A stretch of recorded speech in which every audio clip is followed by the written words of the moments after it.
Video के अंदर मैंने आपसे डीसी जनरेटर से रिलेटेड डिस्कशन किया था, तो मैं पहले कुछ पॉइंट्स बता देता हूं जो हमने लास्ट लेक्चर में कवर किए थे। सबसे पहली बात मैंने बोली थी कि एसी से डीसी कन्वर्जन के लिए हमें यूज करना पड़ता है कम्यूटेटर। ठीक है। फिर मैंने आपको बताया था कि जो इंड्यूस्ड डीएमएफ होता है, चाहे फिर वो डीसी जनरेटर ही क्यों ना हो, इंड्यूस्ड डीएमएफ हमेशा क्या होता है, एसी, और आउटपुट वोल्टेज क्या हो जाती है, डीसी। और ये डीसी बनती है कम्यूटेटर की वजह से। फिर मैंने बताया था कि रिपल रिड्यूस करने के लिए हमें क्या करना पड़ता है, मल्टीपल कॉइल्स को सीरीज में जोड़ना पड़ता है। When multiple coil are in series, तो इससे रिपल कम हो जाता है। ठीक है।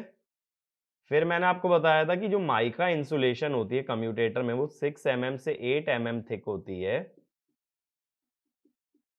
ठीक है। और ये 30 से 40 वोल्ट तक हैंडल कर सकती है।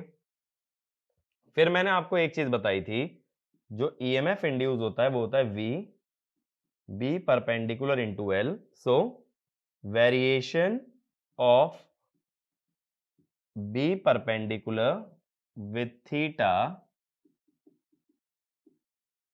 is same as variation of E with omega t. ठीक है। इसीलिए मैंने बोला था बी का हमेशा नॉर्मल कंपोनेंट लिया जाता है, परपेंडिकुलर कंपोनेंट लेते हैं, टेंजेंशियल नहीं लेते, क्योंकि टेंजेंशियल से कोई ईएमएफ प्रोड्यूस ही नहीं होगा।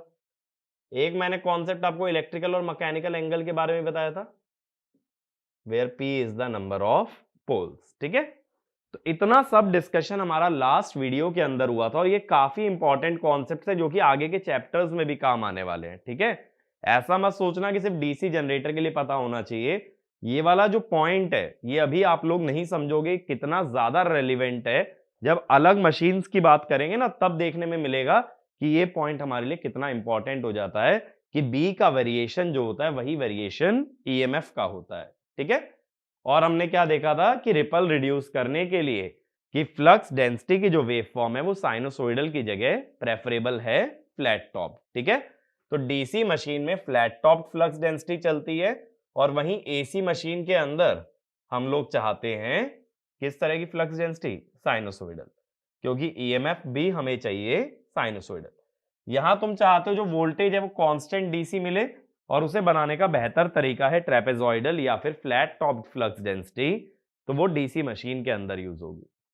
अब मैंने आपको क्या बोला था कि इस वीडियो में हम लोग क्या करने वाले हैं, हम बात करेंगे मोटर की। मैंने आपको एक बार एसी जनरेटर अच्छे से समझा दिया, डीसी जनरेटर बता दिया, अब मैं मोटर पे आ रहा हूं। ठीक है। तो सबसे पहले मैं बात करता हूं DC motor with slip ring. अगर डीसी मोटर में कम्यूटेटर ना लगाया जाए, क्या लगाया जाए, स्लिप रिंग। एसी मोटर की बात नहीं कर रहा हूं, यानी सोर्स क्या रखूंगा, डीसी ही रखूंगा, और उसमें बट कम्यूटेटर की जगह मैं यूज करूंगा स्लिप रिंग। अब देखो, जैसे जनरेटर्स में हम गए थे ना स्टेप बाय स्टेप, ऐसे ही यहां जाएंगे। पहले मैं क्या करता हूं, दो पोल्स बनाता हूं। तो एक हो गया अपना नॉर्थ पोल और एक हो गया अपना साउथ पोल। फिर बीच में एक कॉइल ले ली जाती है।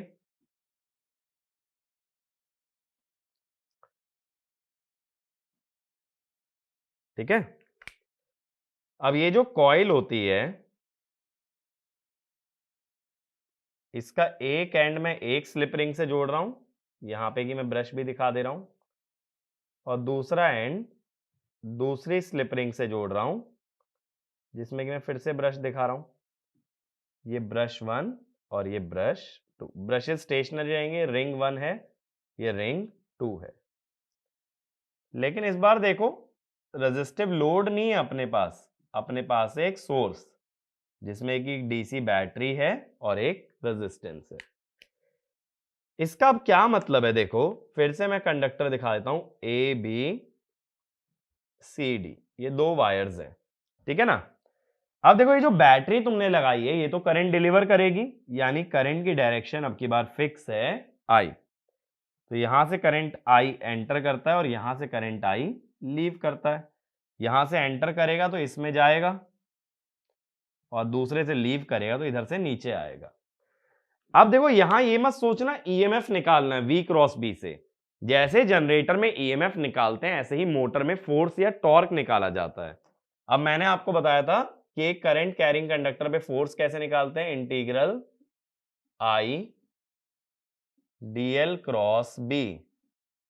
और इसमें मैंने ये भी बोला था ये जो डीएल वेक्टर होता है has same direction as current. तो मुझे फोर्स की ना डायरेक्शन से मतलब है, मैग्नीट्यूड से अभी मतलब नहीं है।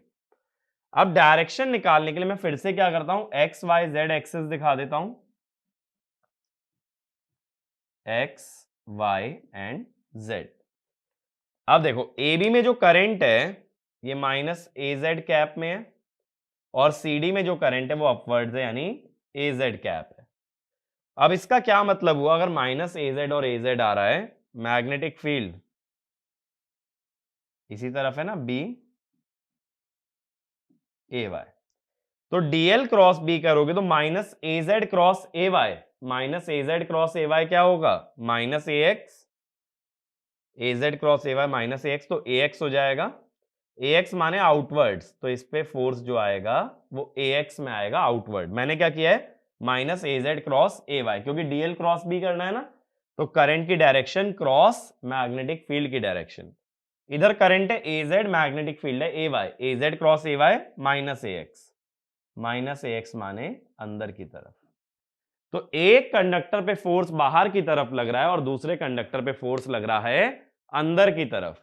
तो ये वाला कंडक्टर आगे आने की कोशिश करेगा और ये वाला पीछे जाने की, ठीक है। तो जैसे कि मान लो ये कॉइल है, इसका ये वाला हिस्सा ए बी है, ये वाला हिस्सा थंब वाला है सी डी, इस पे फोर्स आगे लग रहा है, इसको आगे पुल कर रहा है और इसको पीछे भेज रहा है। अब देखो जैसे मान लो इस हिस्से पे आगे की तरफ फोर्स लगाओ और इस पे पीछे की तरफ, तो कॉइल ऐसे घूमेगी ना, इस हिस्से पे आगे को खींचो और इसको पीछे की तरफ खींचो, तो कॉइल किस तरह से घूमेगी कि ए बी आगे आ जाएगा और सी डी चला जाएगा पीछे। मेरी बात समझ आई, A B comes forward and C D goes backward. तो इस तरफ रोटेशन कैसी हो रही है, एक तरह से क्लॉकवाइज। अब देखो जब ये 180 डिग्री कॉइल घूम जाएगी तब क्या होगा, मैं बीच का 90 वाला केस नहीं ले रहा हूं, मैं कौन सा केस ले रहा हूं, 180 डिग्री का। जब ये कॉइल 180 घूम चुकी होगी तब क्या होगा, तब ये CD आ जाएगा लेफ्ट में और AB आ जाएगा राइट में, ठीक है। ये AB वाला हिस्सा ये है CD, इधर आ गया AB। AB जुड़ा था रिंग नंबर 1 से,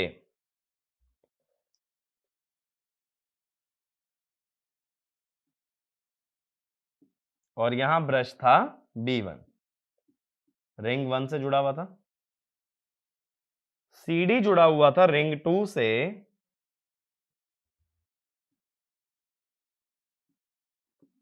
और ब्रश था B2। ये ध्यान रखना ब्रश स्टेशनरी रहते हैं, रिंग घूमती रहती है।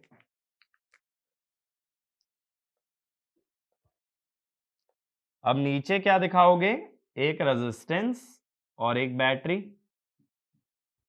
ऐसे ही तो दिखाया था हमने पहले भी। तो ये बैटरी तो अभी भी करंट ऐसे ही देगी, बैटरी करंट ऐसे देगी तो B2 में एंटर करेगा और B1 से लीव करेगा, यानी इस बार AB में डाउनवर्ड, CD में upwards.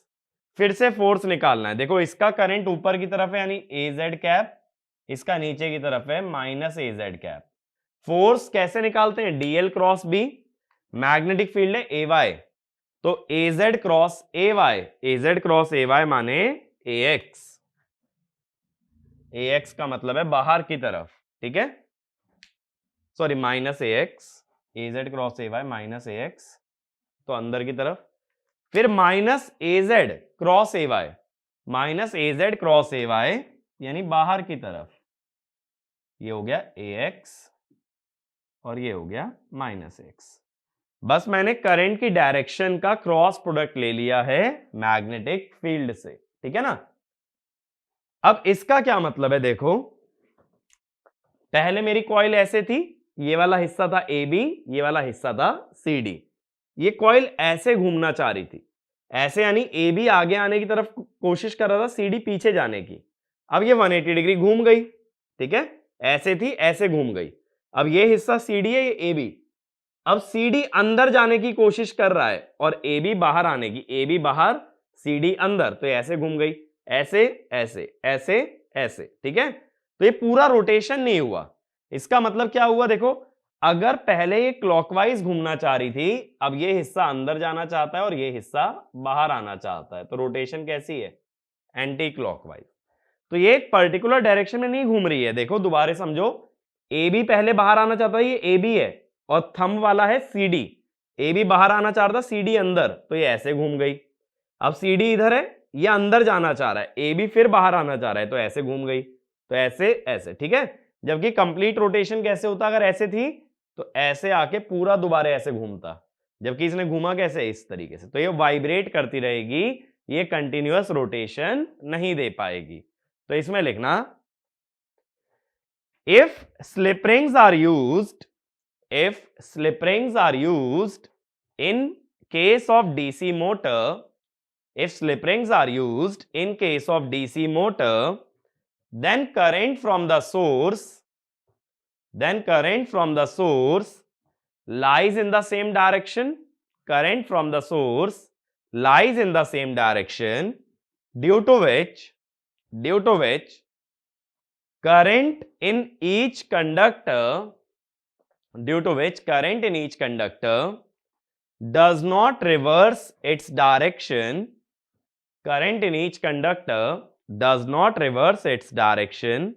but after every half cycle, the pole under which each conductor lies, reverses, which also reverses the force or torque, ठीक है भाई। अब इसका क्या मतलब है कि जो करंट है, देखो AB में पहले भी करंट डाउनवर्ड था, AB में अभी भी करंट डाउनवर्ड है, करंट की डायरेक्शन नहीं बदली। लेकिन पहले AB नॉर्थ पोल के नीचे था और अब AB साउथ पोल के नीचे है, तो मैग्नेटिक फील्ड का पोल तो बदल रहा है, करंट डायरेक्शन सेम है, इसीलिए टॉर्क रिवर्स हो जा रहा है। एक बार अगर क्लॉकवाइज है तो एक बार एंटी क्लॉकवाइज। बात मेरी समझ आ रही है। हर कंडक्टर का करंट का डायरेक्शन कांस्टेंट है, बट पहले वो नॉर्थ में था तो अब साउथ में, पहले साउथ में था तो अब नॉर्थ में। उसका पोल बदल गया बट करंट सेम डायरेक्शन में है, जिस कारण से उसका टॉर्क रिवर्स हो रहा है। अब दो चीजें कर सकते हो अगर टॉर्क सेम डायरेक्शन में रखना है। अगर करंट की डायरेक्शन फिक्स है तो मैग्नेटिक फील्ड की डायरेक्शन भी सेम रहे, या दूसरा अगर मैग्नेटिक फील्ड का पोल बदलना है नॉर्थ से साउथ या साउथ से नॉर्थ, तो साथ साथ करंट भी रिवर्स हो। या तो दोनों रिवर्स हो तब भी टॉर्क सेम में आएगा, या दोनों ही सेम रहे। अभी हो क्या रहा है कि पोल तो बदल रहा है, पहले AB नॉर्थ के नीचे था अब AB साउथ के पास है, CD पहले साउथ में था अब CD कहां आ गया, नॉर्थ में। पोल बदल रहा है बट करंट सेम है। तो ये वाला पॉइंट लिखो, to maintain same direction of torque, either the current in a conductor, and pole under which it lies, both should reverse, or both should be same, या तो दोनों रिवर्स हो या फिर दोनों ही सेम रहे। मेरी बात क्लियर हुई। अब इसीलिए हम आते हैं कि डीसी मोटर में अगर कम्यूटेटर लगा दिया जाए, ठीक है, अब हमें क्या देखना है कि डीसी मोटर विद कम्यूटेटर। ठीक है, अब हम क्या करते हैं, ये जो नीचे का पूरा सिस्टम था स्लिप रिंग वाला, इसको हटा के मैं यहां पे एक स्प्लिट रिंग लेता हूं। मैंने बताया था ना एक ही रिंग होती है जो दो पार्ट्स में डिवाइडेड है। ये मान लो ये 1 है और ये 2 है। ये ब्रश B1 हो गया और इधर ब्रश आ गया B2।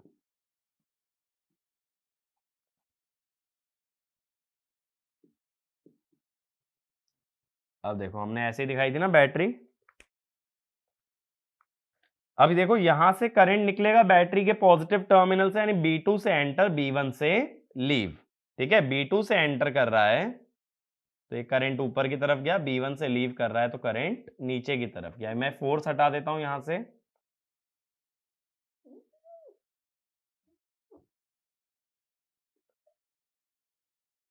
ठीक है भाई, ये मैं फिगर को मॉडिफाई कर रहा हूं।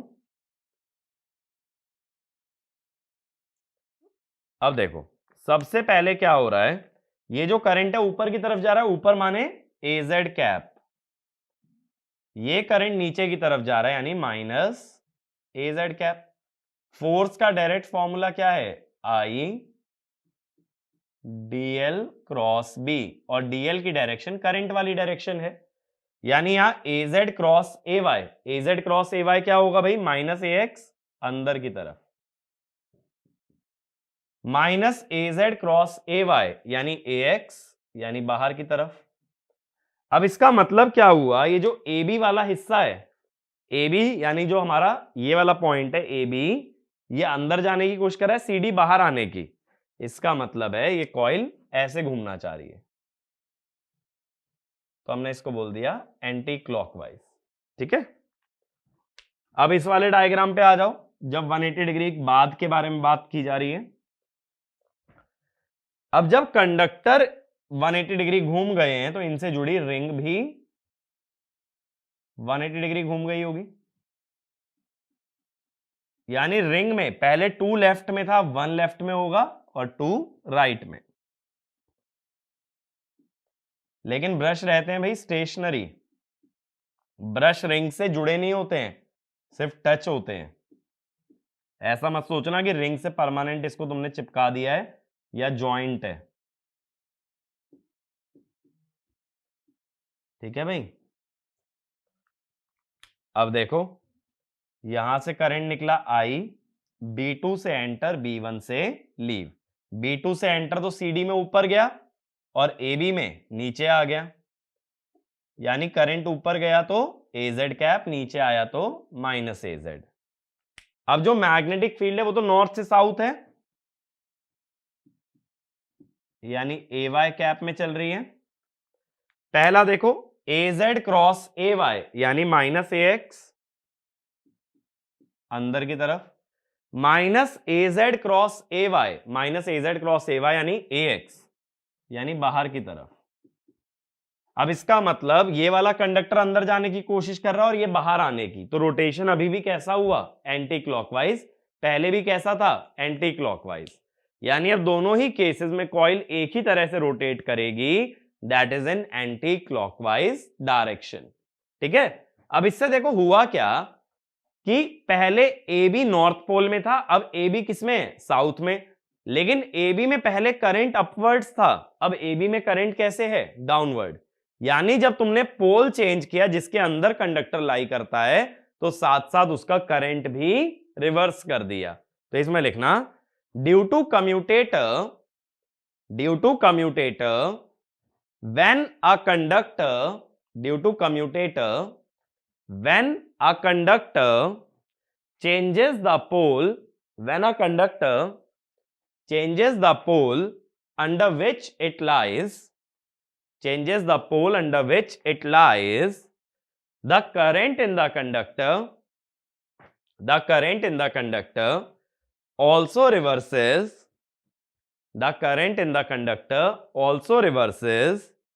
resulting in unidirectional torque। ठीक है, टॉर्क सेम ही डायरेक्शन में बनेगा। बात क्लियर हुई? तो ऐसा कह सकते हो, देखो सोर्स से तो करंट लेफ्ट में जा रहा था, लेफ्ट में ही जा रहा है, लेकिन रिवर्स किस में हो गया? कंडक्टर में। तो सोर्स का करंट अगर डीसी है तो कंडक्टर का करंट कैसा बन गया? एसी। तो तुम ये भी तो कह सकते हो मोटर में कम्यूटेटर डीसी करंट को एसी करंट में कन्वर्ट करता है, क्योंकि सोर्स से जो करंट है वो रिवर्स नहीं हुआ, but still current in any conductor reverses. तो ये भी पॉइंट लिख लो। In a DC motor, in a DC motor, the source current is DC.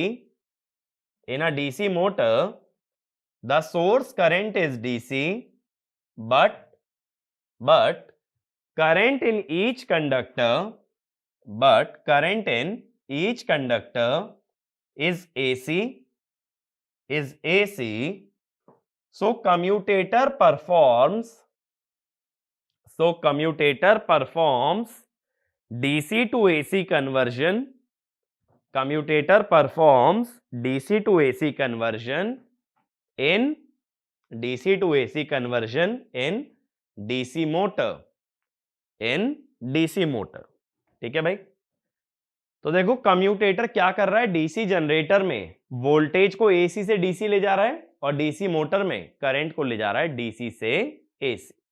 तो कम्यूटेटर ही ये एसी डीसी या डीसी एसी कन्वर्जन के लिए रिस्पॉन्सिबल है, वरना कंडक्टर के अंदर फ्लो करने वाला करंट भी एसी है, कंडक्टर में बनने वाली वोल्टेज भी कैसी है? एसी, बट बाहर जो क्वांटिटी है दैट इज डीसी। तो ये एसी और डीसी को रिलेट कौन कर रहा है? हमारा एक कम्यूटेटर। ठीक है ना? तो अब बेसिक वर्किंग प्रिंसिपल क्लियर हुआ। तो देखो जब मैं बात करता हूं मशीन्स की, रोटेटिंग मशीन की, तो यहां दो चीजों पे बेसिक पे ध्यान देना बहुत जरूरी है। जनरेटर के अंदर इंड्यूस्ड ईएमएफ के बारे में बात करना जरूरी है, जो कि आता है V क्रॉस B से। ऐसे ही मोटर के अंदर टॉर्क या फोर्स के बारे में बात करना जरूरी है, जो आता है I dl क्रॉस B से। ठीक है ना? तो ये ध्यान रखना, मोटर में ज्यादा इंपॉर्टेंट टर्म कौन सी है? टॉर्क। जनरेटर में ज्यादा इंपॉर्टेंट टर्म कौन सी है? ईएमएफ। ठीक है? तो ये बेसिक वर्किंग प्रिंसिपल अब हमें क्लियर होना चाहिए। एसी जनरेटर में क्या होता है? स्लिप रिंग लगती है और आउटपुट कैसा मिलता है? एसी। डीसी जनरेटर में स्लिप रिंग की जगह कम्यूटेटर लगा देते हैं, आउटपुट मिलता है डीसी। अगर कोई पूछे भाई डीसी मोटर में स्लिप रिंग लगाने से क्या होगा, तो तुम क्या बोलोगे? कि मोटर वाइब्रेट करती रह जाएगी, कंटिन्यूअस रोटेशन नहीं दे पाएगी। और कम्यूटेटर लगाने से क्या होगा? कि टॉर्क यूनिडायरेक्शनल बनेगा और मोटर एक ही डायरेक्शन में रोटेट करेगी। ठीक है? ये मेरी बात क्लियर हुई? अब देखो हम लोग अगले टॉपिक पे आते हैं, that is called as construction of DC machines. अभी तो हमने बेसिक वर्किंग प्रिंसिपल के बारे में बात की है, बहुत सिंपल मशीन लेकर के। अब हम बात करेंगे प्रैक्टिकली जो मशीन यूज होती है, एग्जैक्ट डिजाइन किस टाइप से किया जाता है, उसके हर पार्ट के बारे में भी हम डिस्कस करेंगे। तो पहले मैं डायग्राम ड्रॉ कर देता हूं भाई, कि डीसी मशीन का एग्जैक्ट डायग्राम कैसा होगा। ठीक है? तो चाहो तो जिन लोगों के पास कंपास है ना, तो एक सर्कल कंपास से भी ड्रॉ कर सकते हो, ज्यादा परफेक्ट बना पाओगे। मेरा डायग्राम तुम लोगों के मुकाबले थोड़ा रफ रहेगा। ठीक है? डायग्राम साथ साथ ड्रॉ करते चलना, ज्यादा इजी रहेगा। तो पहले दो कॉन्सेंट्रिक सर्कल्स बना लो। मशीन जो होती है ना वो सिलेंड्रिकल होती है, तो मैं तुम्हें फ्रंट व्यू दिखा रहा हूं, इसके पीछे सिलेंडर की तरह लंबा सा एक्सटेंडेड है।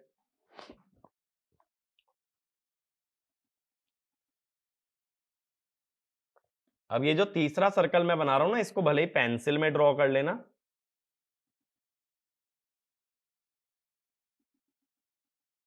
क्योंकि इसका बहुत हिस्सा मैं रब करने वाला हूं।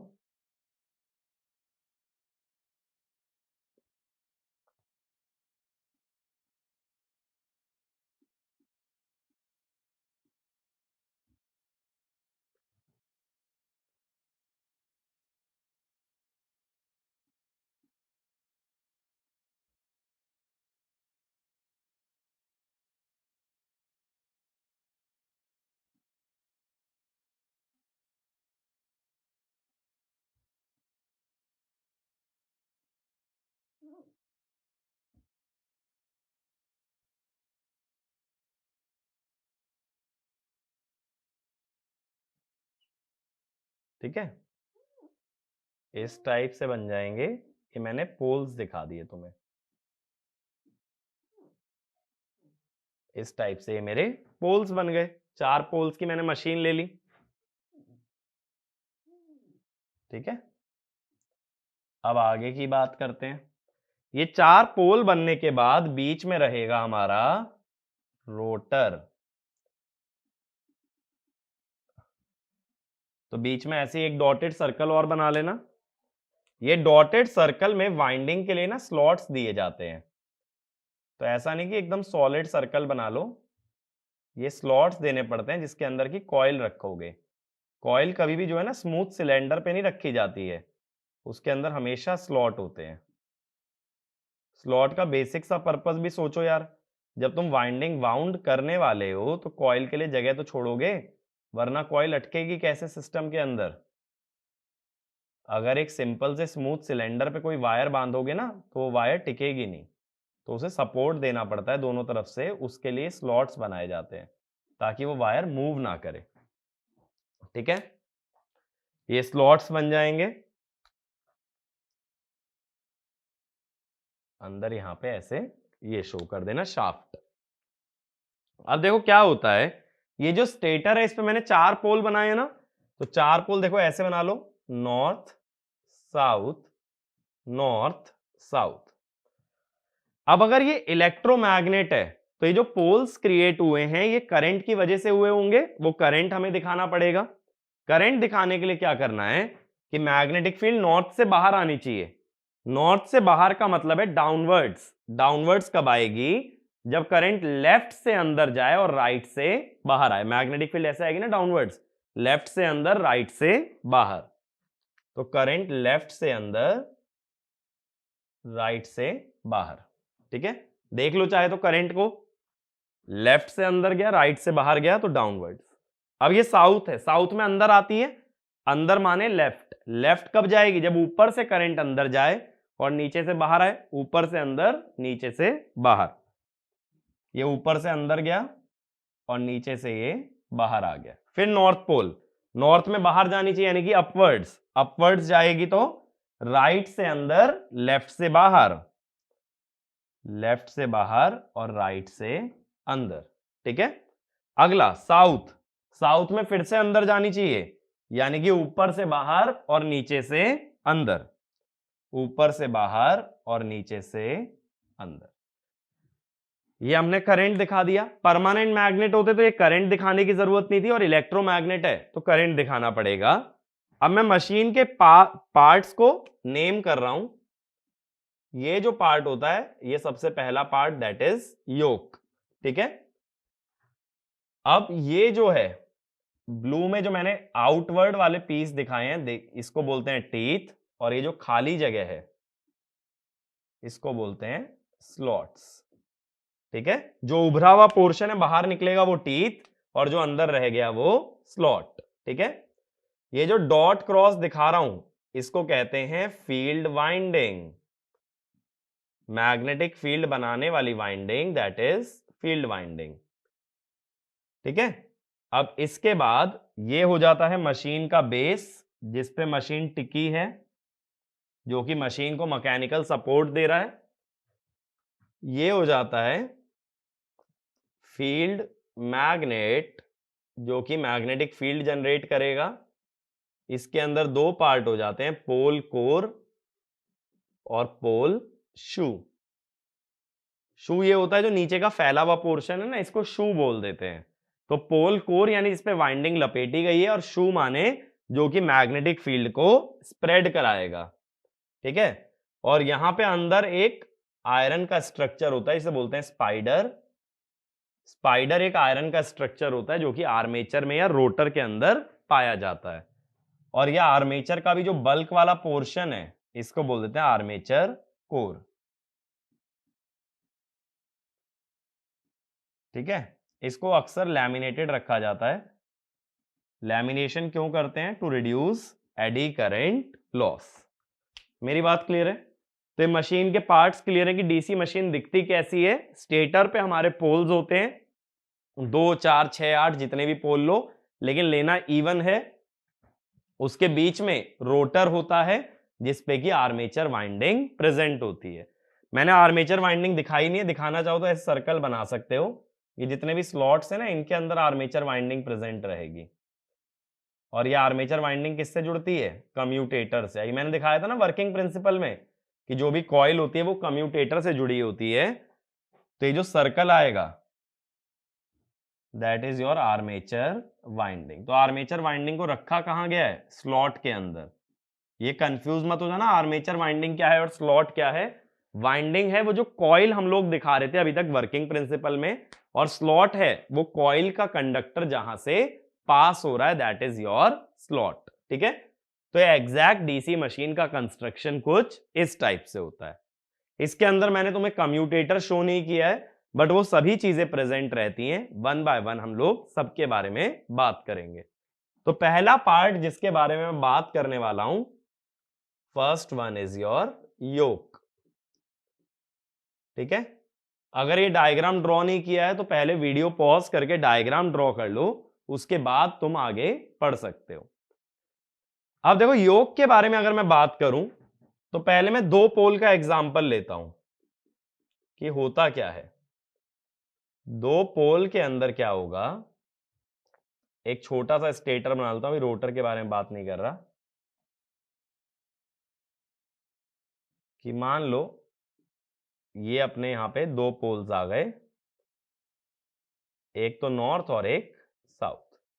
तो मैग्नेटिक फील्ड मैग्नेट के बाहर जाती है नॉर्थ से साउथ, और मैग्नेट के अंदर घूम के जाती है साउथ से नॉर्थ। ऐसी मैग्नेट में जाती है नॉर्थ से साउथ और मैग्नेट के अंदर साउथ से नॉर्थ।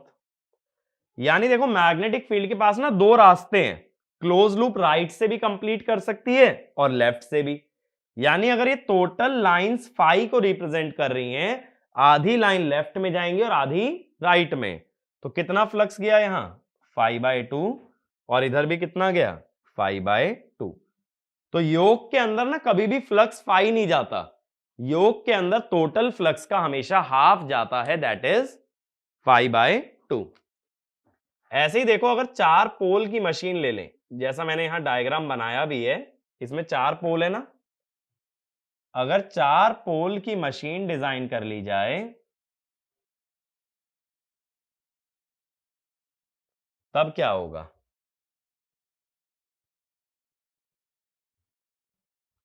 मैं यहां चार पोल दिखा देता हूं।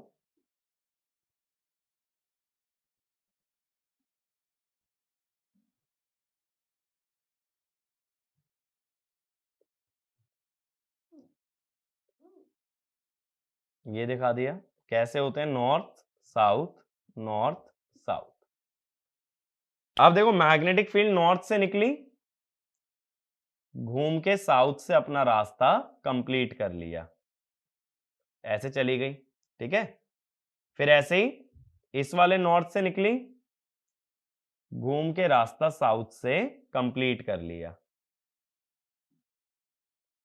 फिर ऐसे ही नॉर्थ से निकली, घूम के रास्ता साउथ से कंप्लीट कर लिया।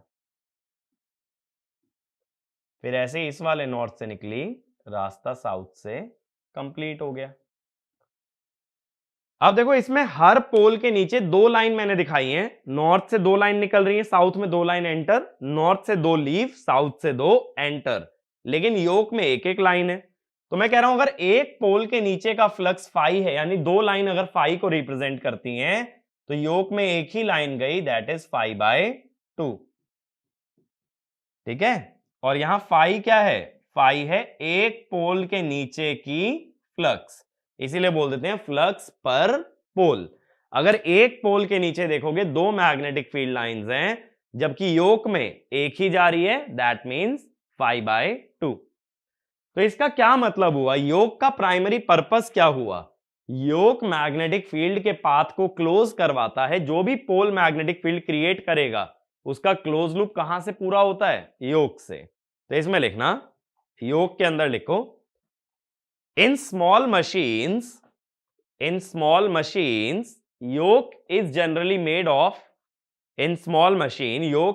made of cast iron cast iron, and in large machines it is made of silicon steel or fabricated steel, क्योंकि सिलिकॉन स्टील में हिस्टेरेसिस और एडी करंट लॉसेस कम हो जाते हैं। बट मैंने बोला था रोटेटिंग मशीन में सीआरजीओ का यूज नहीं करते, क्योंकि सर्कुलर पैटर्न में जब मैग्नेटिक फील्ड है तो एक डायरेक्शन की परमिएबिलिटी बढ़ने से बेनिफिट नहीं मिल पाता है, इसलिए CRGO is not used in rotating machine, it is only used in transformer. ठीक है, तो मैंने ये बताया किस मटेरियल से बनता है। अब अगला पॉइंट लिखना, there is no need to laminate the yoke, because the flux in DC machine is stationary and hence no eddy currents are produced,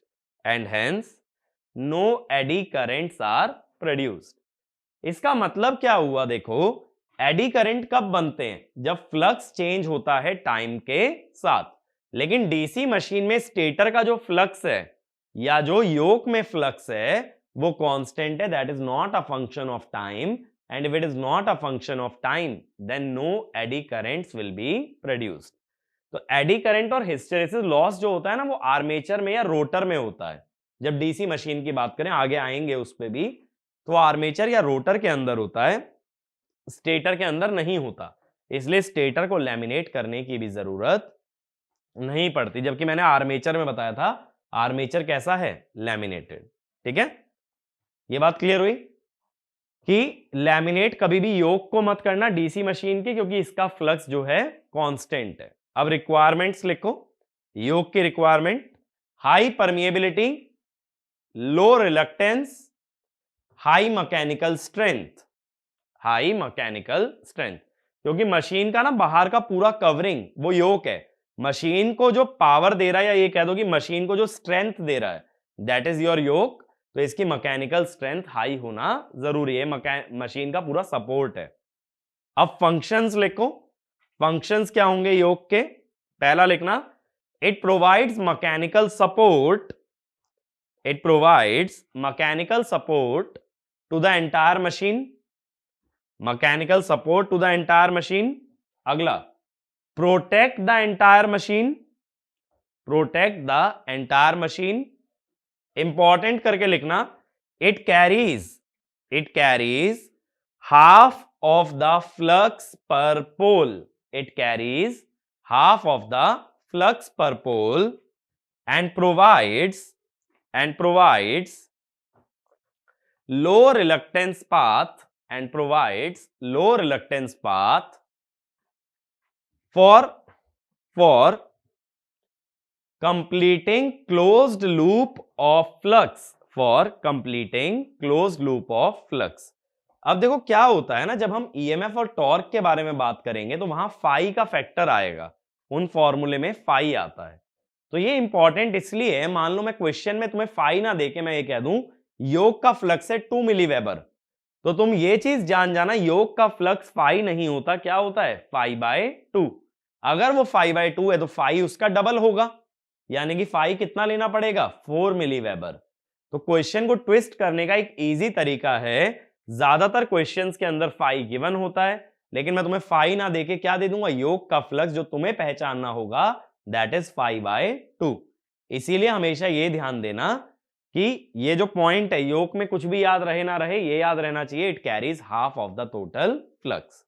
ठीक है, तो देखो योक का फंक्शन हमने डिस्कस किया। अब योक के आगे जो बाकी के पार्ट्स हैं डीसी मशीन के, वो हम लोग कवर करेंगे नेक्स्ट वीडियो के अंदर।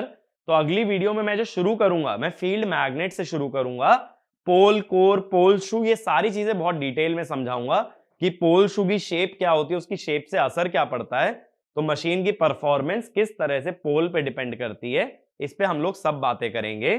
ठीक है, तो ये डायग्राम ड्रॉ करके रखना, क्योंकि इसके अंदर सारे पार्ट्स मार्क्ड हैं, ज्यादा अच्छे से समझ आएगा। ठीक है ना, तो अभी तक हमने वर्किंग प्रिंसिपल कवर कर लिया एसी और डीसी मशीन का, और साथ साथ हम कंस्ट्रक्शन पे आ गए हैं। तो अभी हमें थोड़ा टाइम लगेगा मशीन के कंस्ट्रक्शनल एस्पेक्ट्स को पूरा डिटेल में समझने में।